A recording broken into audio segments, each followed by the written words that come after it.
Ashwin sweets and snacks ப்ராடக்ட்ஸை நீங்களும் உங்க ஏரியாவில் உள்ள சூப்பர் மார்க்கெட்டுக்கு டிஸ்ட்ரிபியூட் செய்ய கால் பண்ணுங்க 9443966765. மாண்புமிகு உறுப்பினர் முனைவர் கணேஷ்குமார் அவர்கள்.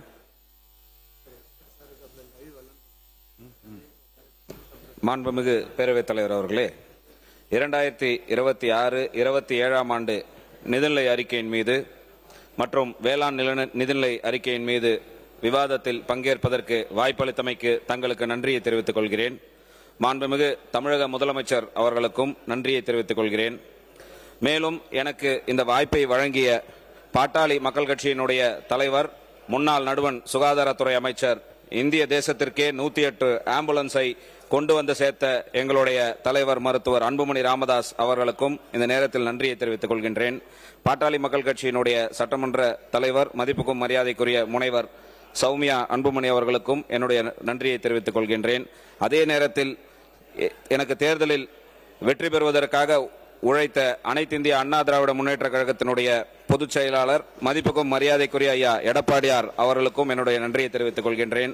அதே நேரத்தில் என்னுடைய வெற்றிக்கு உறுதுணையாக இருந்த முன்னாள் அமைச்சர், மதிப்புக்கும் மரியாதைக்குரிய அண்ணன் CV சண்முகம் அவர்களுக்கும் என்னுடைய நன்றியை இந்த நேரத்தில் காணிக்கையாக்குவதோடு, எனக்கு உறுதுணையாக இருந்த தோழமை கட்சிகள் பாரதிய ஜனதா கட்சி, புதிய தமிழகம், புரட்சி பாரதம் கட்சி உள்ளிட்ட அனைத்து தோழமை கட்சிகளுக்கும், அமமுக உள்ளிட்ட அனைத்து தோழமை கட்சிகளின் தலைவர்களுக்கும் என்னுடைய நன்றியை உரித்தாக்கிக் கொள்கின்ற அதே நேரத்தில் 2011 ஆண்டு என்னுடைய 26வது வயதில் செஞ்சி தொகுதியில் போட்டியிடுவதற்காக எங்களுடைய நிறுவனர் என்னை அந்த மண்ணிற்கு அனுப்பி வைத்த பொழுது, அந்த மக்கள் தங்கள் வீட்டு பிள்ளையாக அவ்வளவு பெரிய அலையிலேயும் விழுப்புரம் மாவட்டத்தில் என்னை வெற்றி பெற வைத்த அந்த செஞ்சி தொகுதி மக்கள் மீண்டும் 10 ஆண்டுகள் கழித்து அதைவிட மிக அதிகமான நம்பிக்கையும் அன்பையும் வைத்து இன்றைக்கு இந்த அவைக்கு அனுப்பி வைத்திருக்கக்கூடிய அந்த செஞ்சி தொகுதி வாக்காளர்களுக்கு என்றும் நன்றி கடன் பட்டவனாக இருப்பேன் என்பதை இந்த நேரத்தில் தெரிவித்துக் கொண்டு, அதையும் தாண்டி இந்த அவையில் இருக்கக்கூடிய அனைத்து உறுப்பினர்களுக்கும் வணக்கத்தை தெரிவித்து, முதல்படியாக இந்த நிதிநிலை அறிக்கையில் நீர்வளத்துறையில மரியாதைக்குரிய அமைச்சர் அவர்கள் கூறியிருப்பது போல பெண்ணையாறு செய்யாறு இணைப்பு திட்டத்திற்கு திட்ட அறிக்கை தயாரிப்பதற்காக 50 கோடி நிதி ஒதுக்கப்பட்டிருக்கிறது. ஆனால் விழுப்புரம் மாவட்டத்தில் அனைவருக்கும் தெரிந்த ஒரு விஷயம், நந்தன் வாய்க்கால் திட்டம் என்பது நீண்ட நெடிய காலமாக அந்த மக்கள் அங்கே போராடி கொண்டு வருகின்ற திட்டம். அதற்கு பெஞ்சல் புயலில் பாதிக்கப்பட்டு 76 கோடி ரூபாய், கிட்டத்தட்ட ஒரு 80 கோடி ரூபாய் தேவை என்று பல முறை திட்ட அறிக்கை 2018 இருந்து அந்த திட்ட அறிக்கை இங்கே அனுப்பப்பட்டு வந்திருக்க காலத்தில் அது கிடப்பிலேயே கிடைக்கிறது. 50 கோடி நம்ம டிபிஆருக்கு ஒதுக்கி இருக்கிறோம். இது போதுமானதாக டிபிஆர் தயாரிக்கிறதுக்கு இருந்தாலும் நந்தன் வாய்க்காலுக்கு என்று ஒரு தனி நிதியை, தொகுப்பு நிதியை வழங்குவதற்கு அரசு முன்வர வேண்டும் என்று பணிவோடு இந்த நேரத்தில் கேட்டுக்கொண்டு, மாண்புமிகு அமைச்சர் அவர்களின் பதிலுக்கு நன்றி. அங்க தாசில்தார் அவர்கள் நிலத்தை கொடுங்கன்னு சொல்லி கேட்க ஆரம்பித்திருக்கிறார்கள். அதை தான் கவனத்திற்கு கொண்டு வருகிறேன்.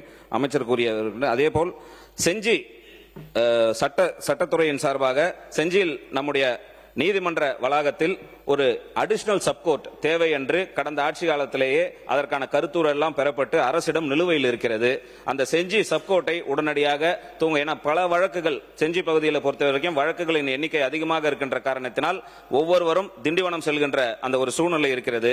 அந்த செஞ்சி சப்கோர்ட்டுக்கு எந்த கூடுதல் செலவினமும் கிடையாது, நமக்கான அனுமதி மட்டும்தான் தேவை. அரசாங்கத்திடம் அந்த அனுமதி நிலுவையில் இருக்கின்ற அந்த சூழ்நிலையில் ஏடிசி கோர்ட் சப்கோர்ட்டை கொண்டு வருவதற்கான அனுமதியை வழங்க வேண்டும் என்று பணிவோடு தெரிவித்துக் கொள்ளும் அதே வேளையில், இந்த அரசு பொறுப்பேற்றவுடன் 717 மதுக்கடைகளை மூடுவதற்காக உத்தரவிட்டார்கள். அந்த 717 மதுக்கடைகள் மூடப்படுவதற்கான காரணங்கள் என்று கூறப்பட்டவை பள்ளியின் அருகாமையிலும், பேருந்து நிலையங்கள் அருகாமையிலும், அடுத்தபடியாக சுகாதாரத்துறை நிறுவனங்களின் அருகாமையிலும் உள்ள மதுக்கடைகள் மூடப்படும் என்று இங்கே அறிவித்தார்கள். ஆனால் அங்கே இருக்கக்கூடிய அதிகாரிகளின் தவறா, யாருடைய தவறு என்று எனக்கு தெரியவில்லை. 717 கடைகள் மூடி இருக்கிறதா?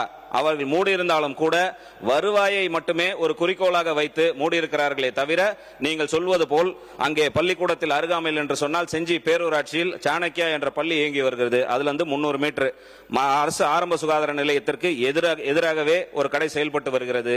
வரிக்கல் என்ற ஊராட்சியில், செஞ்சி தொகுதியை பொறுத்தவரையில் வரிக்கல் என்ற ஊராட்சியில் பேருந்து நிறுத்தத்திற்கு பக்கத்தில் இருக்கக்கூடிய ஒரு கடை என்பது இன்றைக்கும் செயல்பட்டு வந்து கொண்டிருக்கிறது. ஆலமுண்டி அரசு மேல்நிலைப் பள்ளியின் அருகாமையில் 300 மீட்டர்ல ஆலம்பூண்டி என்ற ஊராட்சியில அரசு மேல்நிலைப் பள்ளிக்கு அருகாமையிலேயே ஒரு கடை செயல்பட்டு கொண்டு வருகிறது. இவை அனைத்தும் சட்டவிரோதமாக உங்களுடைய சட்ட விதிகளுக்கு புறம்பாக செயல்பட்டு வரக்கூடிய மதுபான கடைகள். அவைகளை உடனடியாக நடவடிக்கை மேற்கொண்டு அந்த கடைகளை அப்புறப்படுத்துவதற்கோ இல்லை இடமாற்றம் செய்வதற்கான நடவடிக்கை எடுக்க வேண்டும் என்று அமைச்சர். மாண்புமிகு பேரவைத் தலைவர் அவர்களே, முதல்ல இந்த 717 கடைகளை மூடிட்டீங்களா, அதுனா ஏன் எங்களுக்கு டீட்டெயில் இல்லை அப்படிங்கிறாங்க. உண்மையால அந்த துறை சார்ந்தவங்களுக்கு தெரியும். அது போக முன்னாள் சட்டமன்ற உறுப்பினர்களுக்கே தெரியலங்கும் போது அது ஒரு வருத்தமான விஷயம்தான். ஏன்னா அந்த ட்விட்டர்ல 717 கடைகளுடைய எண்களும் கொடுத்திருக்கோம். ஸோ சொல்லியாச்சு. அது பத்திரிகைகள்லயும் வந்துருச்சு. அதான் கொஞ்சம் பத்திரிகைகள்ல வந்துருச்சு, சமூக வலைதளங்கள்ல, செய்தி தொலைக்காட்சிகள்ல எல்லாத்துலயும் வந்துருச்சு. அந்த 717 கடைகளோட எண்களும் வந்துருச்சு. மரியாதைக்குரிய மாண்புமிகு சட்டமன்ற உறுப்பினர் கேட்டுக்கொண்ட மாதிரி இன்னும் பல பகுதிகளில் இருக்குங்கிற தகவல் வந்துட்டு தான் இருக்கு. நிச்சயம் இந்த அரசு அந்த மதுக்கடைகளுக்கு எதிரான அரசு தான். மக்களுக்கு பிரச்சனைகள் கொடுக்கக்கூடிய அந்த கடைகளோட எண்களோட நீங்க கொடுத்தீங்க அப்படின்னு சொன்னா அந்த கடைகளை இடமாற்றுறதுக்கான பணிகளை மேற்கொள்வோங்கிறத சட்டமன்ற பேரவைத் தலைவர் வாயிலாக தெரிவித்துக் கொள்கிறேன். மாண்புமிகு அமைச்சரின் பதிலுக்கு நன்றி. கவனத்திற்கு தான் நான் கொண்டு வருகிறேன். செய்து தரப்படும் என்று சொன்னமைக்கு நன்றியை தெரிவித்துக் கொள்ளும் அதே நேரத்தில் ஆன்லைன் மூலம் இந்த மது விற்பனையை துவங்க உள்ளதாக கூறியிருக்கக்கூடிய விஷயத்திற்கு பாட்டாளி மக்கள் கட்சி தன்னுடைய முழு எதிர்ப்பை இந்த நேரத்தில் பதிவு செய்கிறது. இந்திய அரசியலமைப்பு சட்டம் ஆர்டிகல் 47 படி உணவு மருந்து அமைச்சர் அது கூட தவறான புரிதல் தான். நேற்று இது சம்பந்தமா இதுக்கான விளக்கமாகவும் செய்தியாளர்கள் மத்தியில் பேசியிருந்தோம். ஆன்லைன் மூலமா இதுக்கு முன்னாடி இது மானிய கோரிக்கையில் சொல்லலான் இருந்தோம். மாண்புமிகு உறுப்பினர் கேட்டதுனால இதை சொல்றோம். இந்த 10 ரூபா ஒரு பாட்டிலுக்கு அதிகமா வாங்குறாங்க அப்படிங்கிற பிரச்சனைகள் தொடர்ந்து இருந்துட்டே இருக்கு. கடந்த சட்டமன்ற கூட்டத்தொடர்கள்ல கடந்த ஆட்சி காலத்துல நம்மளுடைய துறை சார்ந்த அமைச்சர்கள் சொல்லியிருக்க பதில் என்னன்னா, 2011 இருந்தே இந்த பிரச்சனைகள் இருக்கு, இந்த 4 ஆண்டுகளாகத்தான் இந்த பிரச்சனையை ஊதி பெருசாக்குறாங்க, அரசுக்கு அவப்பெயர் ஏற்படுத்த முயற்சி பண்றாங்கன்னு பதிவு பண்ணியிருந்தாரு. ஆனா யாருமே அந்த பிரச்சனைக்கான தீர்வை நோக்கி போகல.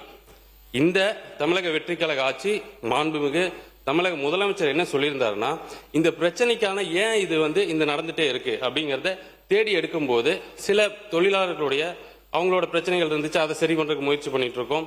இன்னொன்னு நீங்க இந்த ஆன்லைன் கேட்டனால சொல்லிடுறேன், இது விற்பனை கிடையாது, ஆன்லைன்ல விற்பனை கிடையாது. நீங்க இது ஒரு கேஷ்லெஸ் டிரான்சாக்சன் மட்டும்தான். ரொம்ப நாட்களா எல்லாருமே சொல்லிட்டு இருந்தது என்னன்னா, அங்க இந்த டாஸ்மாக் கடைகளை பண பரிவர்த்தனை வேண்டாம், பண பரிவர்த்தனைனால அது முறைகேடான பணங்கள் வாங்கப்படுகிறது, வசூலிக்கப்படுகிறது பெரும்பான்மையான குற்றச்சாட்டுகளா கடந்த கால ஆட்சியில 2 கட்சிகளும் சொல்லிட்டு இருந்த குற்றச்சாட்டு தான். சோ அதுக்கு ஒரு தீர்வு வேணுங்கிறதுக்காக நீங்க விரும்புபவர்கள் நுகர்வோர் யாரெல்லாம் விரும்புறாங்களோ அந்த ப்ராடக்டை அந்த கடைக்கு முன்னாடி போய் அந்த கடையோட எண்ணெய் கொடுத்தாலோ அல்லது நியர்பைங்கிற ஒரு கொடுத்தாலும் அந்த கடை எண் வந்துடும். அங்க கன்சியூமர் விரும்புற அந்த பொருள் அந்த கடைகள்ல இருக்கும். அதை தேர்ந்தெடுத்து அதை பே பண்ணிட்டு அந்த QR கோடை காட்டினா அந்த பொருள் கொடுப்பாங்க. நீங்க மாண்புமிகு சட்டமன்ற உறுப்பினருக்கு மாண்புமிகு பேரவைத் தலைவர் வாயிலாக கேட்டுக்கிறதுனா, தவறான கருத்தை பதிவு பண்ண வேண்டாம். தெளிவா இதில் என்ன சந்தேகம் இருந்தாலும் கேட்டா அதை விளக்கறதுக்கு அரசு தயாராக உள்ளது. மாண்புமிகு பேரவைத் தலைவர் அவர்களே, நான் தவறான கருத்தை பதிவு செய்யவில்லை. மாண்புமிகு அமைச்சர் சொல்வது போல கேஷ்லெஸ் டிரான்சாக்சன் என்பதற்கு ஜிபே, கார்டு மூலமாக டாப்பிங் சிஸ்டம் எல்லாம் ஆல்ரெடி நடைமுறையில் தான் இருந்து கொண்டிருக்கிறது. நான் சொல்ல வேண்டியது என்னவென்று சொன்னால், நீங்கள் உங்கள் கொள்கை தலைவராக வைத்திருக்கக்கூடிய பேரறிஞர் அண்ணா அவர்கள் இத மதுவை வருமானம் வரக்கூடிய ஒரு பொருளாக பார்க்க கூடாது. மதுவினால் வருகின்ற வருமானம் குஷ்டரோகி கையில் இருக்கின்ற வெண்ணெய்க்கு சமம் என்று பேரறிஞர் அண்ணா சொன்ன வார்த்தைகளை இங்கே நினைவு கூறுகின்ற அதே வேளையில் இந்திய அரசியலமைப்பு சட்டம் ஆர்டிகல் 47 படி மது என்பது எந்தவித காரணத்திற்காகவும் ஒரு அரசாங்கம் முன்னெடுக்க கூடாது. அதையும் தாண்டி மருந்து உபயோகத்திற்கு தவிர அதை ஊக்குவிக்கின்ற வேலைகளை செய்யக்கூடாதுன்னு அரசியலமைப்பு சட்டம் நமக்கு சொல்லுது. அப்படி அரசியலமைப்பு சட்டம் இருக்கும் பொழுது நான் ஒருங்குமுறைப்படுத்துகின்றேன், இந்த சரி செய்கின்றேன். மதுவினால் வரக்கூடிய வருமானத்தை 5000 கோடி நாங்கள் பெருக்குகிறோம் என்று சொல்லக்கூடிய விஷயங்கள் என்பது இந்த தமிழ்நாடு அரசிற்கும் இந்திய அரசியலமைப்பு சட்டத்திற்கும் எதிராக அமைந்திருக்கிறது என்பதுதான் என்னுடைய கருத்து. மது விற்பனையை குறைப்பதற்கான நடவடிக்கை இந்த அரசு மேற்கொள்ள வேண்டுமே தவிர அவர்களுடைய அந்த இந்த மது கடைகள், மது சம்பந்தமான கொள்கைகள் இதை வந்து மானிய கோரிக்கைகளில் ரொம்ப டீட்டெயில்டாக பேசலாம் அப்படின்னு தானே இருந்தேன். ஸோ மரியாதைக்குரிய மாண்புமிகு சட்டமன்ற உறுப்பினர் கேட்டுக்கொண்டு வந்திருக்கேனுங்க.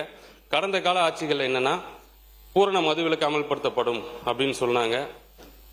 இந்த பக்கம் இருக்கும்போது நீங்க ஏன் அமல்படுத்தலன்னு கேட்பாங்க, அந்த பக்கம் போகும்போது நீங்க ஏன் அமல்படுத்தலன்னு கேட்பாங்க. இது தொடர்ந்து நடந்துட்டு வந்துட்டு இருந்ததுதான்.